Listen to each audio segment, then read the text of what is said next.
afin que nous fussions justifiés par la foi.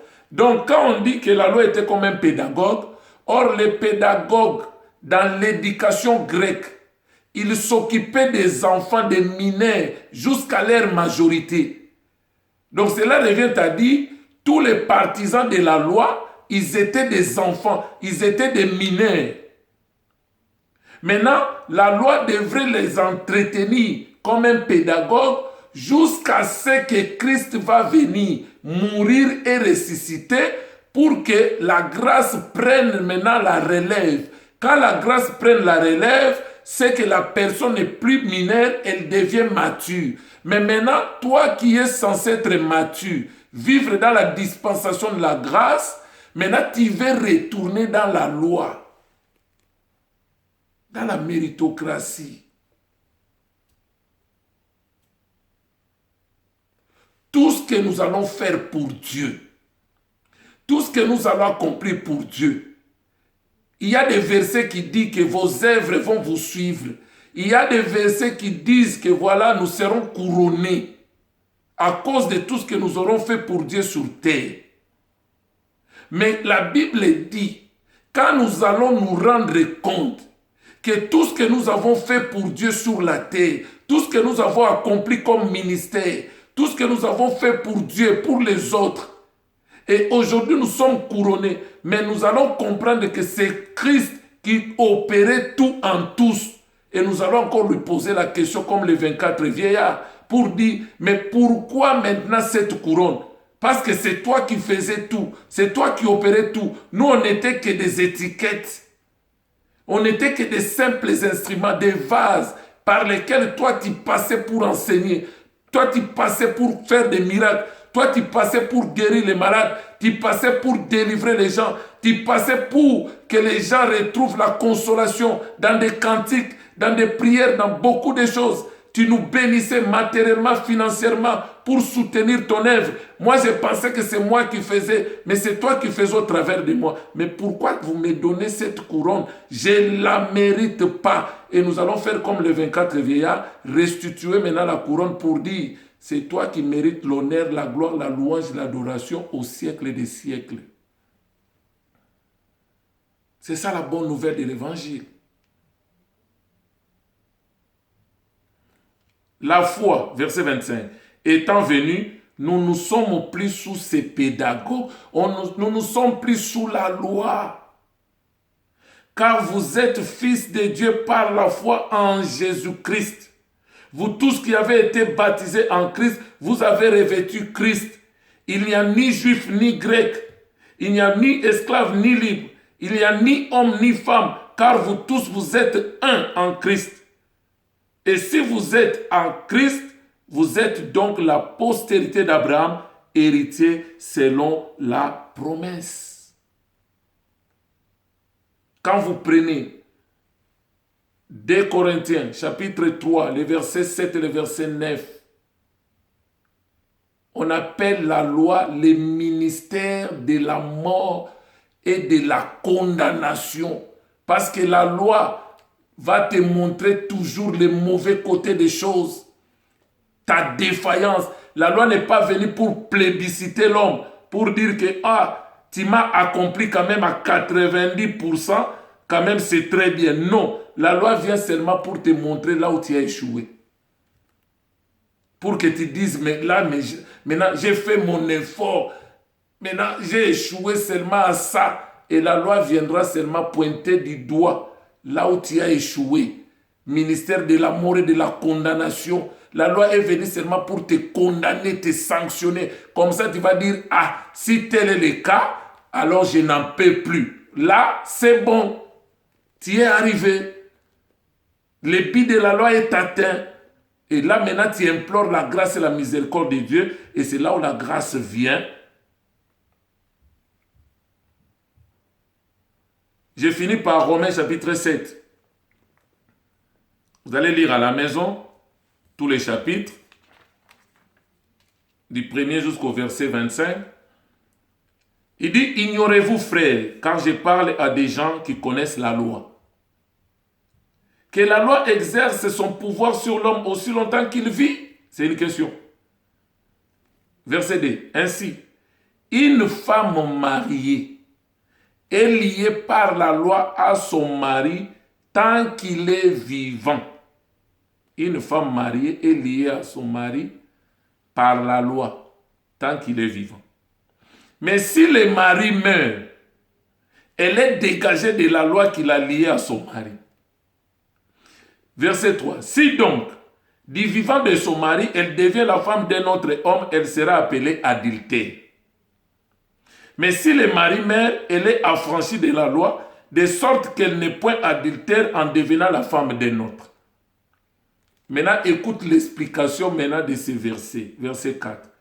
De même, mes frères, vous aussi, vous avez été, par le corps de Christ, mis à mort à ce qui concerne la loi, pour que vous appartenez à un autre, c'est-à-dire à la grâce, à celui qui est ressuscité des morts, afin que nous portions des fruits pour Dieu. Car lorsque nous étions dans la chair, les passions des péchés provoquées par la loi est venue provoquer les péchés en nous, qui agissaient dans nos membres, de sorte que nous portions des fruits pour la mort. Mais maintenant, nous avons été dégagés de la loi, étant morts à cette loi sous laquelle nous étions retenus, de sorte que nous servions dans un esprit nouveau et non selon la lettre qui a vieilli. La loi, c'est une lettre qui a vieilli. Dans la grâce, nous servons avec un esprit nouveau, par la nouvelle naissance. C'est très important de comprendre ces choses. Israël était la première église. C'est comme une femme. Israël était marié d'abord au premier mari qui est Moïse. Parce que Moïse représentait la loi. Maintenant, Israël ne pouvait pas devenir la femme de Josué. Or, Josué typifiait Christ, la grâce. Donc, avant que Israël, comme femme, devienne la femme de Josué pour hériter la terre promise, il faut d'abord que Moïse meure.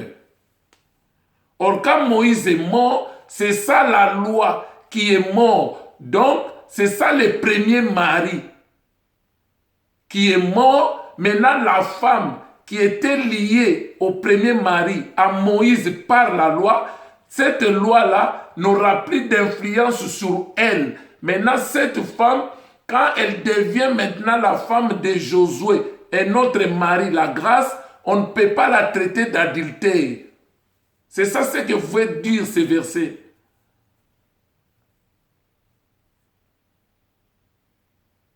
C'est pourquoi il dit de même, vous aussi. Donc, nous étions mariés à Christ avant la croix. Or, Christ avant la croix, il était né sous la loi. Il a grandi sous la loi afin de nous libérer de la malédiction de la loi par sa mort pour nous faire entrer dans la grâce. Donc, notre premier mari ici, c'est Christ avant sa mort. Représente la loi. On était liés avec lui par la loi. Mais maintenant, il a fallu que Christ, comme premier mari qui représentait la loi, meure. Maintenant, quand Christ est mort, la loi qui nous liait avec lui est coupée. Nous sommes dégagés de la malédiction de la loi pour nous marier maintenant à Christ ressuscité. C'est ça ce que ça veut dire. C'est pourquoi le Christ, avant sa mort, il disait aux disciples, dans Jean 10, la Matthieu 10, n'allez pas chez les païens. Le Fils de l'homme est venu seulement vers les brebis perdues d'Israël. Je n'étais envoyé qu'aux brebis perdues d'Israël. Là, il représentait la loi. Même quand il parlait en parabole. Quand il parle en parabole, là, il est en train de manifester le bégaiement de Moïse. C'est pourquoi un jour les disciples l'ont reproché, mais Seigneur, pourquoi parles-tu en parabole devant la foule? Il dit, je parle ainsi pour que les gens qui sont là, en écoutant, qu'ils ne comprennent rien, en regardant, qu'ils ne voient rien. Mais pour vous, ça c'est l'épouse, Il prenait les disciples à côté. Il dit, voilà ce que je voulais dire. Il donnait l'explication. Là, c'est la grâce. C'est pourquoi la loi n'a pas procuré la vie.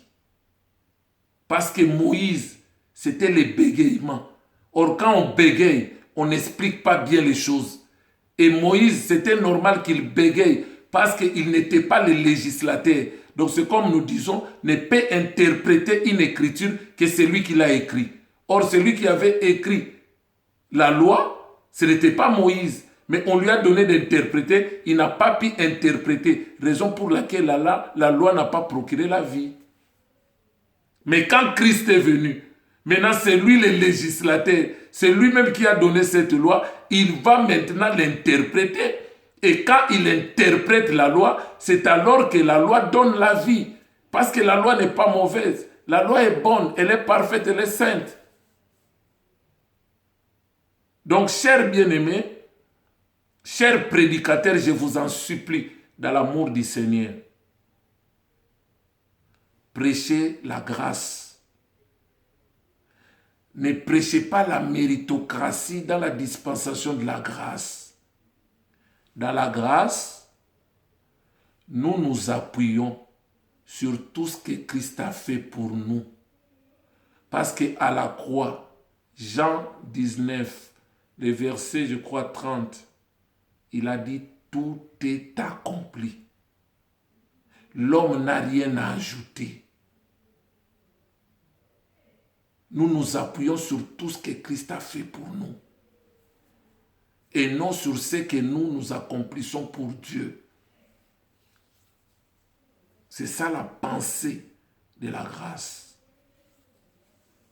Et la grâce n'est pas une licence pour que les gens vivent selon les convoitises du monde dans les péchés, non. La grâce, c'est un enseignant. La grâce, c'est un enseignant. La grâce nous enseigne. Là, vous allez voir ça dans Tite, chapitre 2, les versets 11 à 13. La Bible dit, la grâce, source de salut de tous les hommes, a été manifestée en Christ, en Jésus.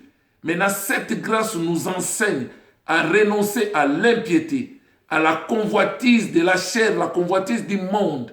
La grâce nous recommande à vivre dans ce siècle présent, c'est-à-dire dans le monde, dans la sagesse, dans la justice, dans la paix, en attendant la bienheureuse espérance et la manifestation du Fils de Dieu. Et dans 1 Jean chapitre 3, le verset 3, la Bible dit quoi? Et que celui qui a cette espérance se purifie parce que lui-même est pur. La grâce n'est pas une licence pour vivre selon la convoitise de la chair. La grâce, c'est un enseignant. Alors que l'Éternel nous bénisse, n'oubliez pas de vous abonner dans notre chaîne Héros avec S dans la foi TV. Faites abonner les autres, likez nos vidéos et l'Éternel ne manquera pas de vous bénir. Vraiment que l'Éternel vous bénisse au nom du Seigneur Jésus-Christ. Amen.